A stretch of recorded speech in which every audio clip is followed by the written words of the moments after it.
मंच पर विराजमान आदरणीय बड़े भाई प्रहलाद जी गुंजल साहब, सभी गांव व क्षेत्र के वरिष्ठ जन, गांव के पंच पटेलों, युवा साथियों, आपको मेरा राम।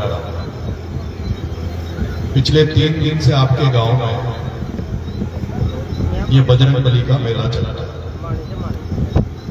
और 5-6 साल से ही इस मेले की आपने शुरुआत करी।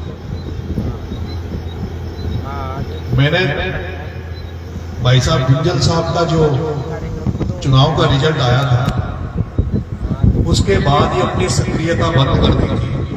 मैंने कहीं भी आना जाना बंद कर दिया, मैंने मेरा सोशल मीडिया बंद कर दिया और बहुत सारे लोग मेरे से नाराज भी हैं, दुखी भी हैं और गुस्से में भी हैं। पिछले दिनों आपके यहाँ आदिवासी दिवस मनाया गया था। भाई धर्मेश, दिलकुश और इनकी पूरी युवा टीम मेरे को आमंत्रित करने मेरे पेट्रोल पंप भी गई और मैंने तब भी इनको ये कहा कि मैंने तो राजनीति छोड़ दी, मेरी बस की नहीं है और मेरी पारिवारिक स्थितियां, मेरी आर्थिक स्थिति भी मुझे अब ये नहीं कहती कि मैं राजनीति करूं, क्योंकि राजनीति की ये जो हालात आपके सामने हैं, आज हमने देखा होगा सांसद का चुनाव प्रहलाद गुंजल लड़ा, एक ऐसा लड़ाका लड़ा जिसने आप सबकी ताकत के भरोसे, आप सबकी के जोश जज्बे को साथ लेकर, आपकी आशीर्वाद लेकर, जिस व्यक्ति ने भारत के तीसरे पद पे बैठे व्यक्ति ओम बिरला को टक्कर दी और ऐसी टक्कर दी, और जो हमें लग रहा था कि हम 100% लाख 1.5 लाख वोटों से जीतेंगे, लेकिन आपके आशीर्वाद में कोई कमी नहीं रही, आपके साथ समर्थन में कोई कमी नहीं रही। अगर प्रहलाद गुंजल चुनाव हारा है तो ओम बिरला के धनबल के चुनाव आगे चुनाव हारा है, उसके 200 करोड़ रुपए खर्च होने के कारण प्रहलाद गुंजल चुनाव हारा है। प्रहलाद गुंजल कहीं से भी जनता के वोट ज्यादा, और मैंने देखा आज जो हालात राजनीति में हो गए, सरपंच बनने के लिए भी 10-10 लाख, 20-20 लाख, 50-50 लाख रुपए खर्च करने लगते। मैंने देखा पंचायत समिति का टिकट मांगने के लिए, जिला परिषद प्रधान प्रमुख बनने के लिए करोड़ों रुपए खर्च करने पड़ते हैं। तो मुझे लगा कि नरेश अपनी बस की बात नहीं है। मैं पिछले 20-25 साल से राजनीति में हूँ, सामाजिक जीवन में हूँ, भागदौड़ करता हूँ, खूब डीजल बनाया, खूब घर को फूंक दिया, मेरा तो कुछ योग बन नहीं रहा, भाग्य में कुछ शायद राजनीति में योग नहीं है, पर अब सोचता हूँ कि मैं तो बर्बाद हो ही गया, पर मैं मेरे बच्चों को बर्बाद क्यों करूँ? अगर मैं इसी तरह रहा तो पक्का है कि मैं तो सड़क पे आ गया, पर मेरे आने वाले जो मेरे बच्चे अब जो बड़े होते जा रहे हैं, उनको भी सड़क पे आना पड़ेगा।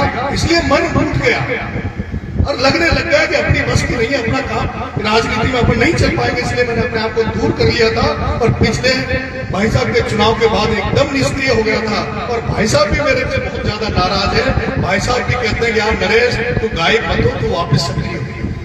इसलिए पिछली बार आपके आदिवासी दिवस में नहीं आ पाया और सभी युवा साथियों से, सब लोगों से माफी चाहता हूं।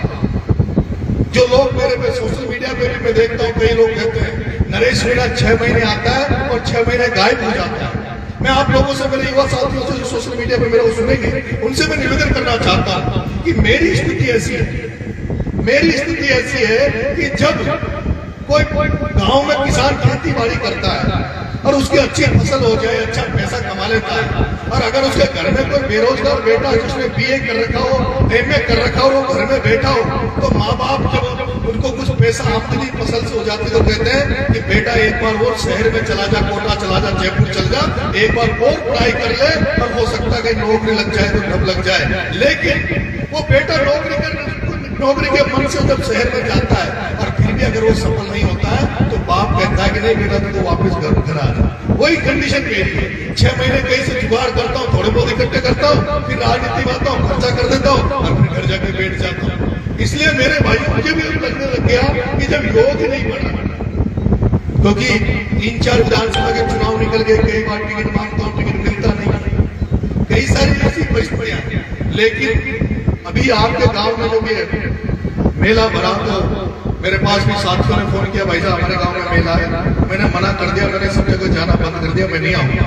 फिर भाई साहब गुंजल साहब तक फोन आया इनके पास, जब निमंत्रण देने आपके गांव के पंचकुड़ेल आपके गांव के लोग गए, उन्होंने कहा साहब नरेश को भी कहो वो भी आए। तो भाई साहब ने कहा तो मैं अपने आप को रोक नहीं पाया, क्योंकि मैं राजनीति में मैंने बहुत बड़े बड़े लोगों के साथ काम किया है, बहुत लोगों से मैंने के साथ में रहा हूं, लेकिन मैंने प्रहलाद गुंजल जैसा राजनीति में बड़ा भाई नहीं देखा।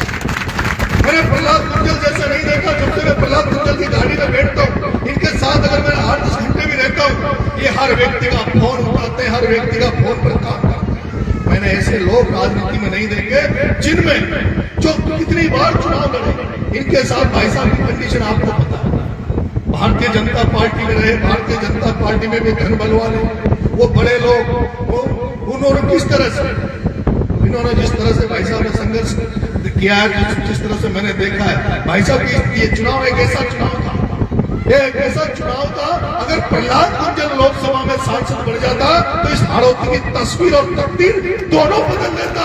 और मैं भी सोच रहा था कि अगर प्रहलाद गुंजल सांसद बन जाएगा तो नरेश तेरी भी हो सकता है राजनीति में एक नई पारी चालू हो जाए, एक नई लकीर तेरे लिए भी खोल दे।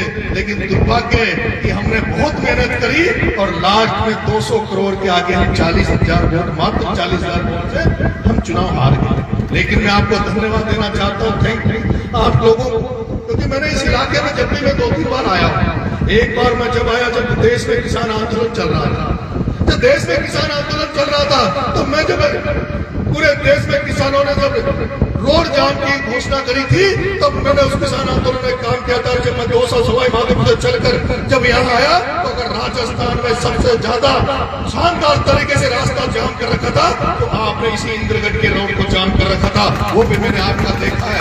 आप ये इंद्रगढ़ के लोग, आसपास के लोगों की मैं सामाजिक चेतना को भी देखा है, किस तरह से आप लोग आदिवासी दिवस को यहाँ बहुत ही भव्य तरीके से मनाते हो, सभी समाजों को साथ लेकर आप चलते हो। और मैं आपसे निवेदन करने आया हूँ कि जिस तरह से हम अभी पूरा राजस्थान धार्मिकमय हो रहा है, हमने कोटा में भी देखा, अभी सब जगह देव मंदिरों पे लोग पैदल यात्रा जा रहे हैं, भंडारे हो रहे हैं, लेकिन इस धार्मिकता के साथ साथ, क्योंकि मैं एक पढ़ा लिखा लड़का हूं, मैं एक कहता हूं कि अगर अपने किसी के घर में कच्चा मकान, अगर किसी के घर कच्चा है, बच्चों के लिए पढ़ने के पैसे नहीं है, और वो अगर उससे तुम किसी धर्म के नाम पर चंदा लोगे, किसी धर्म के नाम पर, मंदिर के नाम पर लोगे, तो वो धर्म नहीं लगेगा। और आपने देखा अभी 2 दिन पहले एक वीडियो वायरल हुआ, वो वीडियो उस व्यक्ति का वायरल हुआ जो धरती पर नहीं है, कर्नल भैंसराज। कर्नल साहब का मैंने वो वीडियो सुना है, उसमें कर्नल साहब ये कह रहे हैं कि धर्म जरूरी है, धर्म में आस्था भी जरूरी है, लेकिन धर्म के साथ साथ अपने समाज को, अपने लोगों को आगे बढ़ाने के लिए जिन चीजों की जरूरत है, जिस शिक्षा की जरूरत है, जिस तरह से आर्थिक रूप से मजबूत करने की जरूरत है, उस पर भी ध्यान देने की बहुत जरूरत है। आज हम सब लोग यहाँ बैठे हैं, 3 दिन से मेला चल रहा है, सब लोग बजरंग बली की भक्ति में लीन है, लेकिन 3 दिन बाद में क्या करेंगे? जब हम अभी फसल कटने के बाद जब खेत में जाएंगे, तो भाई की पेड़ को काट जाएगा। हम मकान पक्का बनाएंगे गांव में, करोड़ों रुपए मकानों में लगाएंगे, और फिर मकान के आगे चबूतरी बनाएंगे, और चबूतरी के आगे एक पत्थर रख देंगे ताकि कोई गांव में ढंग से कोई निकल नहीं सके। तो वो धर्म किसका?